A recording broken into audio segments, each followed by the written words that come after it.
Hello guys, welcome to my YouTube channel. কেমন আছো তোমরা? তো এখন আমরা কথা বলবো হচ্ছে ইন্ডিয়ান এবং ইন্টারন্যাশনাল সিনেমার কয়েকটা আপডেটস নিয়ে। তার পাশাপাশি কথা বলবো হচ্ছে সাকিব খান স্টার আর আপকামিং ফিল্ম, যেটার নাম হচ্ছে প্রিন্স। সেই সিনেমাটা ঈদে রিলিজ হবে, তো সেইটার কালকে কিন্তু অফিসিয়ালি ফার্স্ট লুক পোস্টার চলে এসছে।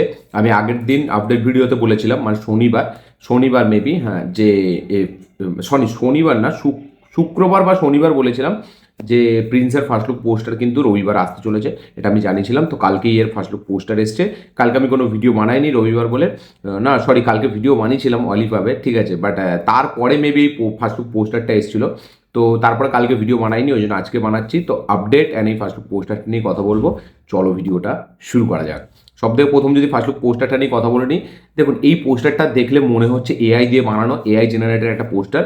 তো একটা, মানে কি বলবো, আমার একটা খুব ডিসেন্ট, একটা ঠিকঠাক নর্মাল পোস্টার লেগেছে। পোস্টারটা নিয়ে আমি দেখছিলাম সোশ্যাল মিডিয়ায় অনেক নেগেটিভিটিও হচ্ছে, মানে সবাই বলছে এরকম পোস্টার তারা আশা করেনি, ঠিক আছে, মানে সেই বরবাদের মতো ফার্স্ট লুক পোস্টার, ঠিক আছে। অনেকে এটা বলছে যে বরবাদে ওই ফার্স্ট লুক পোস্টারটা তাদের পছন্দ হয়নি, বাট তারপরে বরবাদ থেকে যে কন্টেন্টগুলো এসেছিলো, প্রমোশনাল ম্যাটেরিয়ালগুলো, সেগুলো নাকি ভালো লেগেছিলো।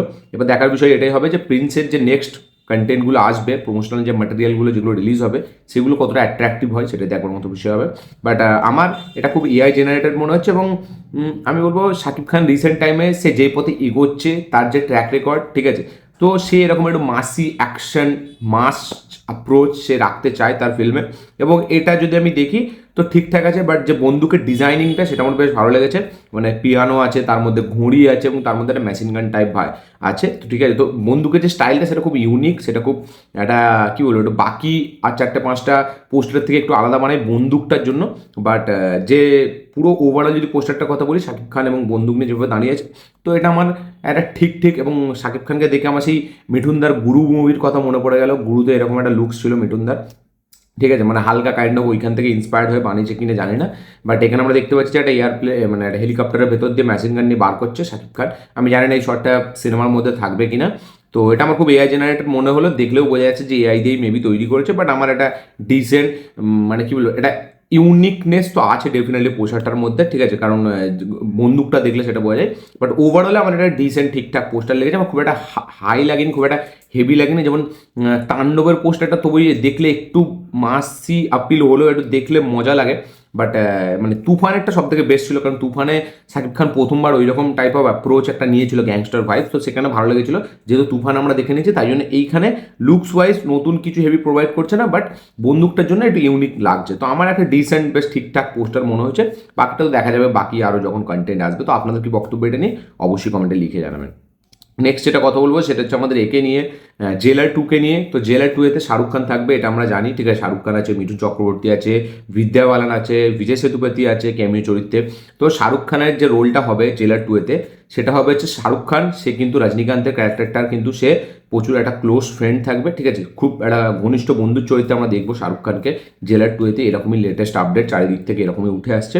এবং মানে দেখা যাক শাহরুখ খানের কোনো ফাইট সিকোয়েন্স থাকে নাকি, কারণ নেলসন যদি ডিরেক্ট করছে যেহেতু ফিল্মটা, ঠিক আছে, এবং সে আমরা দেখেছি জেলারে কীভাবে কেমিওগুলোকে ডিজাইন করেছে। এবং শাহরুখ খান রিসেন্টলি জওয়ানে তাকে অ্যাটলিস্ট যেভাবে ইউজ করেছে, মানে আমরা তো সিনেফাইল সিনেমা দেখি প্রচুর রকমের, তাই আমরা জানি যে ওই রকম প্রেজেন্টেশন আমরা আগে সাউথে প্রচুর দেখে নিয়েছি। আর শাহরুখ খানের সাথে নতুন হচ্ছে। তো এবার ভাবুন যদি নেলসন একটা ওই রকম প্রেজেন্টেশন আবার মানে শাহরুখ খানকে দেয়, তাহলে নর্থে কিন্তু সিনেমাটা ব্যাপক লেভেল হাইপ ক্রিয়েট করে ফেলবে। মানে আমি জাস্ট বলছি, যেটা শিবা রাজকুমারের যে ক্যারেক্টারটা ছিল জেলারে ক্লাইম্যাক্সে, সে যে কেমিওটা দিয়েছিল, ওই রকম একটা অ্যাকশন অবতারের কেমিও যদি শাহরুখ পায়, তাহলে বলছি নর্থেও সিনেমাটা কিন্তু 100 কোটি টাকার বক্স অফিস কালেকশন করতে পারে। এবং জেলার টু এর যে হাইপ, নর্থে কিন্তু ভালো একটা রিলিজ দেবে। আপনাদের কি বক্তব্য এটা নিয়ে অবশ্যই কমেন্টে লিখে জানাবেন। তো শাহরুখ খানকে আমরা রজনীকান্তের ক্যারেক্টারটার একটা বন্ধু, মানে কাইন্ড অফ একটা ক্লোজ ফ্রেন্ড, একদম খুব বিশ্বাসী একজন বন্ধু হিসেবে আমরা দেখতে পেতে চলেছি। দেখা যাক সেই রোলটা কীভাবে প্লে করায় শাহরুখ খানকে দিয়ে নেলসন, সেটা দেখার মতো বিষয় হবে। নেক্সট আপডেটটা শাহরুখ খানকে নিয়ে। তো পোস্ট প্যান্ডেমিক জওয়ান হচ্ছে সব থেকে বেশি ফুটফলস দেওয়ার সিনেমা, যেটা হচ্ছে 3,82,00,000 ইয়েস। এবং তারপরে কোনো সিনেমা যেটা সব থেকে বেশি ফুটফলস দিয়েছে সেটা হচ্ছে 3,55,00,000, এই 55,00,000, সেটা হচ্ছে ধুরন্ধর 2, ইয়েস। সব থেকে বেশি ফুটফল হচ্ছে জওয়ানের 3,82,00,000, এবং তারপরে হচ্ছে 3,55,00,000 হচ্ছে ধুরন্ধরের। তো এই দুটো সিনেমা পোস্ট প্যান্ডেমিক সব থেকে বেশি ফুটফল, সব থেকে বেশি টিকিট সেল করেছে। তো বোঝাই যাচ্ছে, ঠিক আছে, মানে ধুরন্ধর তো রিসেন্টলি কি রেকর্ড করলো, এবং জওয়ানও করেছিল, শাহরুখ খানের কামব্যাক ছিল, মানে কামব্যাকের পরবর্তী ফিল্ম ছিল। দেখা যাক এই ফিল্মগুলোকে কোন বলিউডের ফিল্ম টপকায়, সেটা দেখার মতো বিষয় হবে। নেক্সট যেটা আপডেট সেটা হচ্ছে নানিকে নিয়ে। তো নানির একটা সিনেমা যেটা নাম হচ্ছে প্যারাডাইস, যেটা 27 মার্চ রিলিজ হওয়ার কথা ছিল। তো সেই সিনেমাটা ফাইনালি পোস্টপন হচ্ছে, আমরা আপডেট পেয়েছিলাম। এবং রামচরণের পেদ্দি সেই সিনেমাটাও পোস্টপন হচ্ছে। তো প্যারাডাইস যেহেতু পোস্টপন হচ্ছে, তার কারণে কিন্তু নানির যে নেক্সট একটা সিনেমা যেটা নাম হচ্ছে ওর ব্লাডি রোমিও, যেটা ডিরেক্টর হচ্ছে আমাদের ওজি সাহো সিনেমার ডিরেক্টর সুজিত, যেটা হচ্ছে ওজি সাহো এবং আমাদের এই ব্লাডি রোমিওর এর ইউনিভার্সের একটা ফিল্ম এই ব্লাডি রোমিওটা। তো ওজি এবং সাহো ইউনিভার্সের। তো এই সিনেমাটা কিন্তু শুটিং শিডিউল কিন্তু পেছালো, ঠিক আছে। এবং এই সিনেমাটা এখন রিলিজ হবে কিন্তু 2027 ইয়েস 2027 গরমের সময় এই সিনেমাটা রিলিজ হবে, বিকজ অফ এর শুটিং শিডিউল আরও পিছোচ্ছে। কারণ নানি প্যারাডাইসকে পোস্টপোন করছে এবং যেহেতু সে আরও এইসব নিয়ে বিজি থাকবে প্যারাডাইস নিয়ে, যার কারণে কিন্তু ব্লাডি রোমিও শুটিং কিন্তু লেটে শুরু হবে। 6 মাসের টাইম দেওয়া হয়েছে শুটিংয়ের, ঠিক আছে। তো দেখা যাক তাহলে ফাইনালি শুটিং কবে র্যাপ আপ হয় এবং এই সিনেমাটা 2027 কিন্তু গরমের সময় রিলিজ হবে। তাহলে ফার্স্ট টিজার আমরা কতদিন পর দেখতে পাই সেটার জন্য ওয়েট করতে হবে। এই সিনেমাতে নায়িকা হিসেবে আছে পূজা হেগড়ে ব্লাডি রোমিওতে, এবং ভিলেন হিসেবে আছে পৃথ্বীরাজ সুকুমারান। এটা ওজি এবং সাহু ইউনিভার্সের ফিল্ম, ডিরেক্টেড বাই সুজিত। দেখা যায় এবং সুজিতের ফিল্ম আমার দেখতে খুব পছন্দ লাগে। সে যতটাই মানে হ্যাঁ, তার ফিল্ম পুরো আউট অ্যান্ড আউট একটা হেভি ফিল্ম বেরোয় না, যেখানে আমরা সাহু বা অজিত মুভির কথা বলে নিই, বাট তার ফিল্মের টেকনিক্যাল ডিপার্টমেন্ট খুব আলাদা হয়, খুব হেভি স্ট্রং হয়। কিছু অ্যাকশন সিকোয়েন্স থাকে হেভি, কিছু মিউজিকের কাজ তো দুর্দান্ত থাকে। মানে ওজিতে আমরা দেখলাম কী ধরনের বিজিএমের কাজ ছিল, সাউথে দেখেছি। তো মিউজিক মানে টেকনিক্যাল দিকগুলো সব দিক থেকে হ্যান্ডেল দারুণভাবে করতে পারে সুজিত, বাট স্টোরিটাকে অতটা ঠিকভাবে সে হ্যান্ডেল করতে পারে না। রাইটিং লেভেলে খুব একটা হেভি হয় না ফিল্মগুলো, বাট দেখতে মজা লাগে। আমি তো বেশ এক্সাইটেড ব্লাডি রোমিওর জন্য। নেক্সট যেটা আপডেট সেটা হচ্ছে হলিউড থেকে। তো হেনরি কেভিল, যাকে আপনারা ম্যান অফ স্টিলের সুপারম্যান হিসেবে চেনেন, মানে এই সুপারম্যানটা আসা পর্যন্ত আগে হেনরি কেভিলকে সবাই সুপারম্যান হিসাবে চিনত। তো নেটফ্লিক্স তারা তো ওয়ার্নার বসকে কিনে নিচ্ছে, ঠিক আছে। তো তারপরে নেটফ্লিক্সের সিও সে কনফার্ম করেছে যে ওয়ার্নার বস তাদের কাছে পুরোপুরি চলে আসলে, তাই মানে ব্যানারটা তাদের প্রোডাকশন হাউসটা তাদের কাছে পুরোপুরি যখন চলে আসবে, তখন কিন্তু নেটফ্লিক্স হেনরি কেভিলকেই পুরো সুপারম্যান চরিত্রে আবার ফিরিয়ে আনবে। ইয়েস, এটা নেটফ্লিক্সের সিও জানিয়েছে যে হেনরি কেভিলকেই কিন্তু তারা ফিরিয়ে আনার চেষ্টা করবে যখন ডাব্লিউবি মানে যে ওয়ার্নার ব্রস পুরোপুরি সেই ব্যানারটা তাদের আন্ডারে চলে আসবে, মানে নেটফ্লিক্সের আন্ডারে চলে আসবে। আমরা রিসেন্ট দেখেছিলাম যেটা চুক্তি হয়েছে নেটফ্লিক্স এবং এর মধ্যে ওয়ার্নার ব্রসের মধ্যে, যে তাদের প্রত্যেকটা ফিল্ম কিন্তু এখন ডাইরেক্ট সরাসরি পুরো নেটফ্লিক্সে রিলিজ হবে। এবং নেটফ্লিক্সের তাদের তাদের একটা স্টেকের একটা চুক্তি হয়েছে, সেটা অনেক ডিটেলসে আছে অনেক কিছু, সেখানে আমি অত ভেতরে ঢুকতে চাই না। বাট এখন কিন্তু ডাব্লিউবি এর মানে ওয়ার্নার বসের কিন্তু মানে অনেক কিছু হ্যান্ডেল করবে হচ্ছে আমাদের নেটফ্লিক্স, ঠিক আছে। তো তার কারণে শোনা যাচ্ছে নাকি হেনরি কেভিলকেই নেটফ্লিক্স আবার ফিরিয়ে আনবে। দেখা যাক সেটা আলটিমেট সত্যি হয় নাকি। নেক্সট যেটা আপডেট সেটা হচ্ছে শার্লক হোমস 3কে নিয়ে। রবার্ট ডাউনি জুনিয়রের একটা ফ্র্যাঞ্চাইজ শার্লক হোমস, তো সেটার পার্ট 3 কিন্তু ডেভেলপমেন্ট স্টেজে রয়েছে। ইয়েস, দুটো পার্ট এসছে আমরা সকলেই জানি। তো পার্ট 3 এর জন্য কিন্তু মেকার্সরা এটাকে ডেভেলপমেন্ট স্টেজে রেখেছে এবং শোনা যাচ্ছে নাকি রবার্ট ডাউনি জুনিয়রই নাকি আবার ফিরবে শার্লক হোমস 3তে। দেখা যাক তাহলে ফাইনালি এই ফিল্মটা আমরা কবে রিলিজ হতে দেখতে পাই।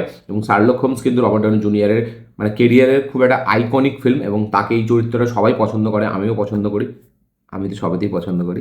তো রবার্ট ডাউনি জুনিয়র আবার ফিরছে কিন্তু মানে আমাদের এতে শার্লক হোমস 3তে। সিনেমাটা এখন ডেভেলপমেন্ট স্টেজে রয়েছে, মানে স্ক্রিপ্টিংয়ের কাজ অলরেডি চলছে।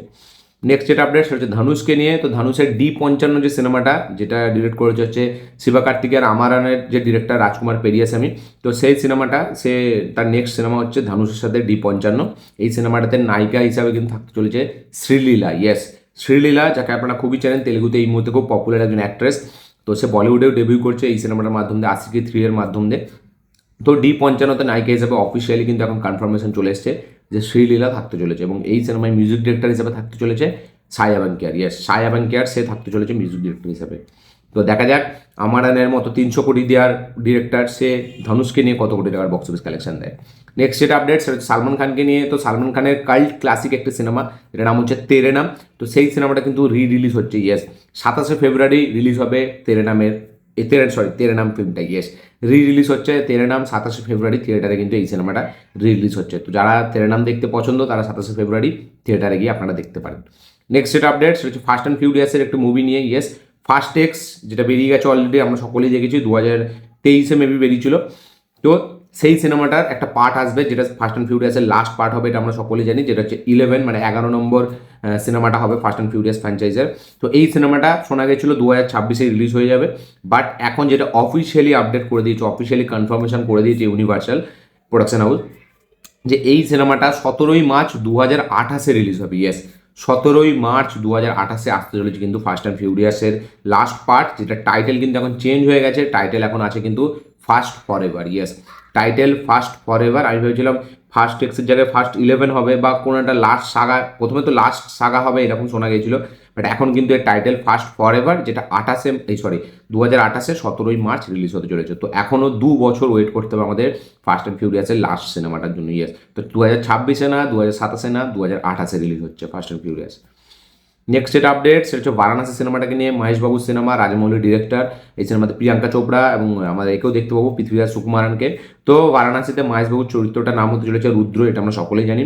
তো এই রুদ্রকে কিন্তু আমরা সিনেমার মধ্যে বিভিন্ন টাইম ট্রাভেল করতে দেখতে পেতে চলেছি। ইয়েস, বিভিন্ন টাইম লাইনে কিন্তু আমরা রুদ্র ক্যারেক্টারটাকে দেখতে পাবো, এবং এরকম একটা সিকোয়েন্স থাকবে নাকি যে রামায়ণটাকে নাকি সে, রামায়ণের যে পুরো ইভেন্টটা সেটা নাকি সে নিজের চোখে দেখতে পাবে, এরকম নাকি একটা সিকোয়েন্স থাকবে ফিল্মের মধ্যে। তো মানে রাজমৌলি জাস্ট কোন লেভেলে ভাবছে আপনারা যখন চিন্তা করুন। মানে আমরা কালকিতে সামান্য দেখেছিলাম যে মহাভারতের একটা ছোট্ট গ্লিমস দেখিয়েছিল নাগার্জুন, সেটার জন্য ফিল্মটার যে হাইপ, সেখানে যে ভিজুয়াল এতটা হাইপ ক্রিয়েট করে দিয়েছিল। তো এখানে এবার রাজমৌলি এটাকে ডিরেক্ট করছে, রাজমৌলি এর ফ্রেমগুলো, এর সিকোয়েন্সগুলো ডিজাইন করবে। তো জাস্ট ভাবুন যদি রামায়ণটা এখানে দেখানো হয় ইভেন্টটা, এবং সেটা যদি মহেশবাবু নিজের চোখে দেখে, তো সেই সিকোয়েন্সটা কোন লেভেল হবে। এবং আমি আপডেটটা পাওয়ার সাথে সাথে সত্যি কিন্তু আমার কিন্তু গুজবাম্পস দিয়ে দিয়েছে, বিকজ অফ ডিরেক্টর রাজমৌলি। মানে সে যেই লেভেল অফ ভিজুয়াল দেখাতে পারবে সেটা আমরা সকলে জানি, কেউ দেখাতে পারবে, এবং তার যে ভিশন, তার যে আইডিয়া সবসময় আলাদা, মানে অন্যই রকম। তো সে যখন রামায়ণকে দেখাবে, রামায়ণের ইভেন্টটা, সেটা আবার মহেশবাবুর ক্যারেক্টারটা দেখবে, তো সেইখানে ইমোশনটা কোন লেভেলে আপনি জাস্ট ভাবুন হিট করবে, এবং সেই সিকোয়েন্সটা কি ইম্প্যাক্ট করবে থিয়েটারে। তো বারাণসীতে আমরা মহেশবাবুকে বিভিন্ন টাইম লাইনে এবং তার ক্যারেক্টারটা নাকি রামায়ণ হতে দেখবে, এরকম নাকি একটা পোর্শন থাকবে। তো এটা বারাণসী মানে খুবই, মানে 3000 কোটি আমার মনে হচ্ছে বারাণসী সিনেমাটাই প্রথম মারতে চলেছে। ইয়েস, আমাদের ইন্ডিয়া থেকে 3000 কোটি কোনো সিনেমা যদি মারে সেটা বারাণসী হতে চলেছে, দেখা যাক সেটা কী হয়। নেক্সট যেটা আপডেট সেটা হচ্ছে স্যাডি সিংকে নিয়ে। তো স্যাডি সিংকে কিন্তু আমরা এমসিইউর 3টে ফিল্মে দেখতে পেতে চলেছি, ব্র্যান্ড নিউ ডে, ডুমসডে এবং সিক্রেট ওয়ার্স। ইয়েস, স্পাইডারম্যানের brand new day, secret wars অ্যাভেঞ্জার্সের, এবং ডুমসডে অ্যাভেঞ্জার্স। তো স্যাডি সিংকে কিন্তু আমরা নেক্সট মার্ভেলের বড় 3টে ফিল্মে দেখতে পেতে চলেছি, যেগুলো একটা ইভেন্ট ফিল্ম। তো দেখা যাক স্যাডি সিংকের ক্যারেক্টারটা কীরকম প্রশংসা পায় অডিয়েন্সদের কাছ থেকে, যদিও সে শোনা যাচ্ছিল নাকি স্পাইডারম্যানের মেয়ের চরিত্র আমরা তাকে দেখবো, দেখা যাক কী হয়। নেক্সট একটা আপডেট সেটা হচ্ছে স্ট্রেঞ্জার থিংস ফ্যান্সদের জন্য। তো স্ট্রেঞ্জার থিংসের একটা অ্যানিমেটেড সিরিজ আসছে, যেটা কিনা স্ট্রেঞ্জার থিংসের 2 নম্বর সিজন এবং 3 নম্বর সিজনের মধ্যে, মানে ভেতরে ওই টাইম লাইনের মধ্যে কাহিনী হবে। ইয়েস, মানে যেটা সেট হবে হচ্ছে সিজন 2 এবং সিজন 3 এর মধ্যে। ইয়েস, একটা অ্যানিমেটেড সিরিজ আসছে যেটা 2 এবং 3 সিজনের মধ্যে এটাকে সেট করা হবে। এটার নাম হচ্ছে tales 85 from, yes, stranger things tales from 85, এরকম টাইটেল। টিজারটা নাকি খুব শীঘ্রই আসতে চলেছে। যারা যারা স্ট্রেঞ্জার থিংসের ফ্যান তারা কিন্তু খুব এক্সাইটেড হয়ে যাবে অ্যানিমেটেড সিরিজটা আসার পর থেকে। দেখা যাক সেটাই আমরা কি দেখতে পাই। নেক্সট যেটা আপডেট সেটা হচ্ছে ককটেল 2, যেটা হচ্ছে রশ্মিকা, আমাদের কৃতি সেনন এবং শাহিদ কাপুরের ফিল্ম, যেটা হচ্ছে ককটেলের পার্ট 2, মানে হচ্ছে সৈফ আলী খানের যে ককটেল তার পার্ট 2, ঠিক আছে, এবং এটা পুরোপুরি নিউ স্টার কাস্টের সাথে আসছে। তো ককটেলের শুটিং কিন্তু পুরোপুরি র্যাপ আপ, পুরোপুরি শেষ। সেপ্টেম্বর টার্গেট করছে মেকার্সেরা রিলিজ ডেট, দেখা যাক সেপ্টেম্বরে এই সিনেমাটা কখন আসে, এবং সত্যি কি সেপ্টেম্বরেই আসে। তো কৃতি সেননের সাথে শাহিদ কাপুরের এটা সেকেন্ড কোলাবোরেশন আফটার তেরি বাতোঁ মে এসা উলঝা জিয়া, এবং শাহিদ কাপুরের সাথে রশ্মিকার এটা প্রথম কোলাবোরেশন। তো ককটেল 2 এর শুটিং কিন্তু পুরোপুরি র্যাপ আপ। নেক্সট সেটা হচ্ছে রণবীর সিংকে নিয়ে। তো ধুরন্ধর ফেম অ্যাক্টর রণবীর সিং, যে প্রচুর ধুরন্ধর থেকে প্রচুর মানে পপুলারিটি কামিয়ে নিল। তো সাউথের একটা ডিরেক্টর যে হচ্ছে সারাই নাডু সিনেমাটা বানিয়েছে, যে সিমহা সিনেমাটা বানিয়েছে, যে রিসেন্টলি আখান্ডা সিনেমাটা বানিয়েছে, আখান্ডা 2 সিনেমাটা বানিয়েছে, ডিরেক্টর বোয়াপাতি সিনু, সে নাকি কথাবার্তা বলছে একটা মাস ফিল্মের জন্য রণবীর সিংয়ের সাথে। ইয়েস, রণবীর সিংয়ের সাথে নাকি একটা ফিল্ম নিয়ে কথাবার্তা বলছে আমাদের আখান্ডার ডিরেক্টর বোয়াপাতি সিনু, এরকমই আপডেট উঠে এসছে লেটেস্ট, দেখা যাক। তো আমি তো বলবো রণবীর সিংয়ের এই সময় যা ফেস, সে কোনো মতে যেন এই ফিল্মটাকে হ্যাঁ না বলে দেয়, কারণ আমরা জানি বোয়াপাতি সিনু সে লাস্ট ভালো ফিল্ম বানিয়েছিল সারাই নডু ফিল্মটা। ইয়েস, আল্লু অর্জুনের সাথে। তারপরে সে যে কটা ফিল্ম বানিয়েছে ওই ফিল্মগুলো পাতেও দেওয়া যায় না, মানে গু ওর থেকে বেটার, হাগা ওর থেকে বেটার। তো আখান্ডা 2 মানে আমার তো মানে আমি জানি না মানে আখান্ডা 2কে রিভিউ করা যায় নাকি, তাও তো আমি জানি না। আমি রিভিউ করেছি, আমি জানি না আমি ঠিক মতো রিভিউ করতে পেরেছি নাকি, কারণ এইরকম সিনেমার রিভিউ হয় না, ঠিক আছে। মানে এইসব সিনেমা হচ্ছে মানে না, এগুলো হচ্ছে রিভিউ প্রুফ, এগুলো ক্রিটিক্স প্রুফ, এগুলো বক্স অফিস প্রুফ, এগুলো সব থেকেই মানে বেঁচে যায় সব দিক থেকে। এবং এর ডিরেক্টর সে কেন রিটায়ারমেন্ট নিচ্ছে না আমি তো জানি না, মানে সে এখনও এইরকম সিনেমা বানাচ্ছে সেই 2000-এর পর থেকে। তো আখান্ডা 2 এর ডিরেক্টর বোয়াপাতি সিনু, সে কথা বলছে রণবীর সিংয়ের সাথে। যারা রণবীর সিং ফ্যান্স তারা কি বলতে চাই অবশ্যই শেয়ার করবেন। নেক্সট যেটা আপডেট সেটা হচ্ছে শাহরুখ খানের কিংকে নিয়ে। তো কিং হতে চলেছে অরিজিৎ সিংয়ের কেরিয়ারের লাস্ট প্লেব্যাক সিঙ্গার হিসাবে কাজ। ইয়েস, কিং সিনেমাতে মানে অরিজিৎ সিং যে গানগুলো গাইবে ওইগুলো নাকি তার মানে এই যে রিটায়ারমেন্টের পরে তার লাস্ট গান হচ্ছে ওইটাই, ওর পরে তাকে আর কিন্তু আমরা কোনো মুভিতে প্লেব্যাক সিঙ্গার হিসেবে দেখতে পাবো না। সালমান খানের গালওয়ানে আমরা দেখেছি, শাহরুখ খানের কিং নাকি হতে চলেছে তার প্লেব্যাক সিঙ্গার হিসেবে লাস্ট কাজ। তো আপনাদের কি বক্তব্য এটা নিয়ে অবশ্যই কমেন্টে লিখে জানাবেন। নেক্সট যেটা আজকে লাস্ট আপডেট সেটা হচ্ছে লাহোর 1947 নিয়ে, যে সিনেমাটা সানি দেওয়ালের cinema, Aamir Khan production house থেকে আছে, আমির খানের কেমিও থাকবে, প্রীতি জেন্টা আছে, ঠিক আছে। তো এই সিনেমাটা হচ্ছে আমাদের সানি দেওয়ালের বলা যায় গাদার এবং আমাদের বর্ডার 3 এবং জাট সিনেমার নেক্সট রিলিজ, মানে এই তিনটে সিনেমার পরের সিনেমা এটা, এবং এই সিনেমাটা নিয়েও বিশাল লেভেলে হাইপ আছে। তো এই সিনেমাটার ডিরেক্টরের নাম হচ্ছে আমাদের নামটা ভুলে যাচ্ছে এই সময়, রাজকুমার সন্তোষী, ঠিক আছে। তো এই সিনেমাটার রিলিজ ডেট নাকি খুব শিগগিরই আসতে চলেছে। ইয়েস, আমির খান নাকি সে খুব শিগগিরই এইটার রিলিজ ডেট সে ঘোষণা করতে চলেছে, এরকম এখনো পর্যন্ত লেটেস্ট আপডেট। এবং যেরকম রিলিজ ডেটটা হতে যাবে শোনা যাচ্ছে নাকি আগস্টে এই সিনেমাটার রিলিজ ডেট প্ল্যান করছে মেকার্সরা। ইয়েস, আগস্টে নাকি রিলিজ হবে সানি দেওয়াল 1947 এই সিনেমাটা, যেটা ডিরেক্টর হচ্ছে রাজকুমার সন্তোষী, এবং রাজকুমার সন্তোষী কোন লেভেলের ডিরেক্টর আমরা সকলেই জানি। তো দেখা যাক লাহোর 1947 সিনেমাটা রিলিজ ডেট কবে ঘোষণা করে আমির খান, এবং সত্যি কি আগস্টে হয়, এবং এর ফার্স্ট টিজার আমরা কবে দেখতে পাই, এবং গাদার 2 বর্ডার 2 দিয়ে সানি দেওয়াল দেখিয়ে দিয়েছে তার পাওয়ার। দেখা যাক লাহোর 1947 দিয়ে সে কতটা কি বক্স অফিস কালেকশন দিতে পারে। তো নেক্সট শোনা যাচ্ছে নাকি এই সিনেমাটা সানি দেওয়ালের 500 কোটি একটা সিনেমা হবে, দেখা যাক সেটা কী হয়। তো লাহোর 1947 মেবি আগস্টে আমরা রিলিজ হতে দেখতে পেতে পারি। তো এই ছিল টোটাল আপডেট, তার সাথে সাথে ফার্স্ট লুক পোস্টার, ঠিক আছে। তো অনেকগুলো আপডেট ছিল এবং ফার্স্ট লুক পোস্টার নিয়ে কথা বললাম। ভিডিওটা ভালো লাগে থাকলে লাইক শেয়ার কমেন্ট করে দেবেন, চ্যানেল তুললে চ্যানেলটিকে সাবস্ক্রাইব করবেন, বেল আইকন প্রেস করতে ভুলবেন না। দেখা হচ্ছে পরের ভিডিওতে, ততক্ষণের জন্য বাই।